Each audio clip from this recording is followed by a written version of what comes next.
అంటే చాలామంది అంటే ఒక టాక్ ఏంటంటే తెలంగాణని వ్యతిరేకించిన వాళ్ళు అంటే సోకాల్డ్ వాళ్ళు అనేది ఏంటంటే తెలంగాణ ద్రోహులు అంటున్నారు. సరే మనం తెలంగాణ ద్రోహులు అన్నా కాకపోయినా తెలంగాణ గురించి ఏనాడు స్ట్రగుల్ చేయనటువంటి వాళ్ళు మాట్లాడినటువంటి వాళ్ళు ఇవాళ అత్యున్నతమైనటువంటి స్థానాల్లో ఉన్నారు. తెలంగాణ కోసం సర్వస్వం త్యాగం చేసి కేసులు ఎదుర్కొని అనేక ఇబ్బందులు ఆటుపోట్లు ఎదుర్కొన్నటువంటి మీ పోటీ వారికి సముచితమైనటువంటి ప్రాధాన్యత గౌరవం లభించలేదు అనేటువంటిది ఒక టాక్ ఉంది. అంటే డెఫినెట్గా మీరు అన్నదానిలో కొంత వాస్తవం ఉంది. ఎందుకంటే నేను ఎమ్మెల్సీగా గెలిచుంటే అత్యున్నతమైనటువంటి స్థానం కూడా నాకు దక్కేది. కాకపోతే ఏంటంటే ఎన్నికల్లో ప్రధానమైనటువంటి మూల్యాంకనం రాజకీయాలకు పోవడం.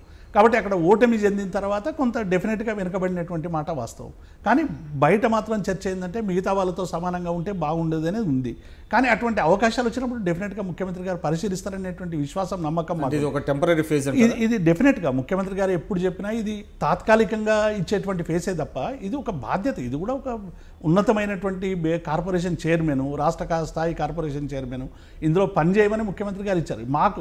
నేను ముందుగానే మీకు చెప్పేది ఏంటంటే డెఫినెట్గా ఇది ఏ పదవి అనేది ముఖ్యం కాదు. మనం తీసుకున్నటువంటి పదవికి ఏ మేరకు న్యాయం చేస్తున్నాం అనేది ముఖ్యం. ఇంతకంటే గొప్ప పదవి చేసినా, అంతకంటే ఆ పదవి చేసినా, ఈ పదవి చేసినా మేము బాధ్యతగా ఫీల్ అవుతాం తప్ప ఇవేం పదవులుగా ఫీల్ కావు. మా ముఖ్యమంత్రి గారు ఎప్పుడు మాకు చెప్పినా మీరు ఎందులో ఉన్నా అందులో రిజల్ట్ తీసుకురావడం మీ లక్ష్యం అని చెప్తాడు. ఆ లక్ష్యం పూర్తి చేయడానికి మేము ముందుంటాం తప్ప ఇదేదో ఈ పదవి ఇంకేదో ఇది సరైనది కాదు, ఇది చిన్నది, ఇంతకంటే మంచిది ఉంటే ఇంకా పనిచేసేవాళ్ళం అనేటువంటి తపన మాకేం లేదు. చెప్పండి. అంటే మీరు ఇందాక అన్నారు ఎమ్మెల్సీగా పోటీ చేసి గెలిచుంటే బెటర్గా ఉండేది పొజిషన్ అనేటువంటిది మీరు అన్నారు. అసలు ఎమ్మెల్సీగా పోటీ చేయడం కూడా అంటే పట్టభద్రుల నియోజకవర్గంలో హైదరాబాద్ కానివ్వండి, రంగారెడ్డి, మహబూబ్ నగర్ ఇక్కడ ఏంటంటే తెలుగుదేశం బీజేపీ చాలా స్ట్రాంగ్గా ఉంటాయి కాబట్టి వాటి ఆ రెండు పార్టీల ప్రెజెన్స్ కార్యకర్తలు కానివ్వండి ఎక్కువగా ఉంటాయి. టీఆర్ఎస్కి గెలుపు అవకాశాలు తక్కువ కాబట్టి నేను పోటీ చేయను అని మీరు ముఖ్యమంత్రి గారితో చెప్పారని, కానీ వారు బలవంతంగానే మీతో పోటీ చేయించారనేది ఒకటి ఉన్నది. ఎంతవరకు వాస్తవం? బలవంతంగా పోటీ చేయించారనేటువంటి మాట వాస్తవం కాదు. నన్ను కన్విన్స్ చేసి పోటీ చేయించారు. బలవంతం ఏం లేదు. అంటే నాకున్న అభిప్రాయం ఏంటంటే ఎమ్మెల్సీగా పోటీ చేయడం అనేటువంటిది ఈ నియోజకవర్గంలో మీరు అన్నట్టే ఇక్కడ బలమైనటువంటి అప్పటికీ తెలంగాణ ప్రభుత్వం వచ్చి ఒక 6 నెలలు 8 నెలల కాలమైంది. ఇంకా కేసీఆర్ పరిపాలన పట్ల కానీ, కేసీఆర్ తీసుకుంటున్నటువంటి అనేక సంక్షేమ పథకాల పట్ల కానీ ఒక సరైనటువంటి దృక్పథం ఇంకా ప్రజల్లో ఏర్పడలేదు. అది జిహెచ్ఎంసీ ఎన్నికల నాటికి ఏర్పడ్డది. కాబట్టి అప్పుడు ఉండేటువంటి స్థితిలో ఇంకా రకరకాల అనుమానాలతో హైదరాబాద్ నగరంలో ఉన్నటువంటి ప్రజలు కానీ, గ్రాడ్యుయేట్లు కానీ రకరకాల ఆలోచనలతో ఉన్నటువంటి నేపథ్యంలో ఆ ఎన్నిక జరిగింది. కాబట్టి ఆ ఎన్నికలకు సంబంధించినటువంటి అంశంలో మా ఓటమికి రకరకాల కారణాలు ఉన్నాయి. అప్పటికే రామచంద్రరావు గారు ఒక 2 సార్లు పోటీ చేసి ఓడిపోవడం, మూడోసారి వేయడం, ఆయన మొత్తంగా కూడా ఓటు బ్యాంక్ అంతా కూడా నమోదు చేసుకోవడం, అంటే మొత్తంగా బీజేపీ క్యాటర్ అంతా ఎన్రోల్మెంట్ మొత్తంగా కూడా చేసుకోవడం. మేము అసలు ఎవరు ఎన్రోల్మెంట్ చేసుకోలేదు. అసలు మేము పోటీ చేస్తాం, ఎవరు పోటీ చేస్తాం అనేటువంటి ఒక స్పష్టత లేకపోవడం వల్ల పార్టీలో ఈ నిర్మాణానికి సంబంధించినటువంటి కొంత మా తప్పిదం జరిగింది. మేము ఎక్కడ కూడా ఎన్రోల్మెంట్ చేసుకోలేదు. అలాగే ప్రచార కార్యక్రమంలో కూడా మాకు సరైనటువంటి అవగాహన లేకపోతే అంటే ఎమ్మెల్సీ ఎన్నికను ఫేస్ చేయడం తెలంగాణ రాష్ట్ర సమితి కూడా అది ఫస్ట్ ఫేజ్ అంటే గ్రాడ్యుయేట్ ఎన్నికలకు సంబంధించి గతంలో చేసినా కూడా అది ఉద్యమ సందర్భంగా చేసినటువంటి తప్ప ఒక ప్రభుత్వ పరంగా చేసినటువంటి వాటిలో అసలు గ్రాడ్యుయేట్ల దగ్గర రీచ్ కావడానికి సరైనటువంటి టైం కూడా మాకు లేకపోయింది.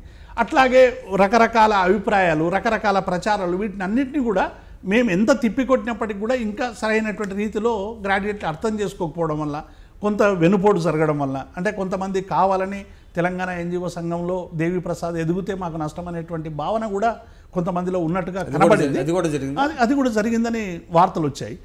ఇవన్నీ ఏమి ఉన్నప్పటికీ కూడా ప్రధానంగా తెలంగాణ రాష్ట్ర ప్రభుత్వం చేస్తున్నటువంటి సంక్షేమ పథకాల పట్ల వీటి పట్ల ఇంకా ఒక రకమైనటువంటి భావన ఏర్పడినటువంటి నేపథ్యంలో జరిగిన ఎన్నిక కాబట్టి ఇది ఓటమిది. అప్పటికీ ముఖ్యమంత్రి గారికి మేము అనేక సందర్భాల్లో చెప్పినా ముఖ్యమంత్రి గారు ఏమన్నారంటే మీరు సరైనటువంటి అభ్యర్థి, ఎట్లాగో వచ్చే సంవత్సరం మీరు రిటైర్ కాబోతా ఉన్నారు, 2 ఏళ్లలో రిటైర్ అయిన తర్వాతనైనా మీరు రాజకీయాల్లో చేరాలి కాబట్టి ఇప్పుడే మీరు ముందుకు వస్తే ఇంకా ఫోర్ఫ్రంట్లో ఉంటే బాగుంటుంది.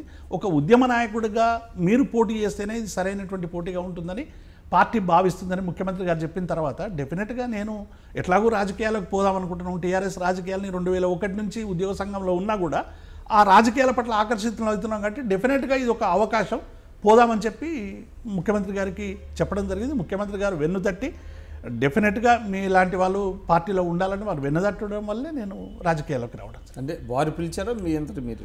ముఖ్యమంత్రి గారు ఆఫర్ చేశారు. ముఖ్యమంత్రి గారే స్వయంగా కేటీఆర్ గారు, హరీష్ రావు గారు అందరితో కూడా చర్చించిన తర్వాత నేను ముఖ్యమైనటువంటి అంటే మొదటి నుంచి కూడా నాకు దగ్గరగా ఉన్నటువంటి కేటీఆర్ గారు, హరీష్ రావు గారు, మా స్వామి గౌడ్ గారు, శ్రీనివాస్ గౌడ్ గారు వీళ్ళందరితో కూడా నేను చర్చించాను. ఇప్పుడున్న స్థితిలో దీనికంటే ఇంకా అవకాశాలు కొంత ఇబ్బంది అయ్యేటట్టు ఉన్నాయి. నువ్వు ఒక మంచి నాయకునిగా ఇవాల్వ్ అయితే రాజకీయాల్లో నిలదొక్కునేటువంటి అవకాశం ఉంటుంది కాబట్టి ఇది ఒక అవకాశం.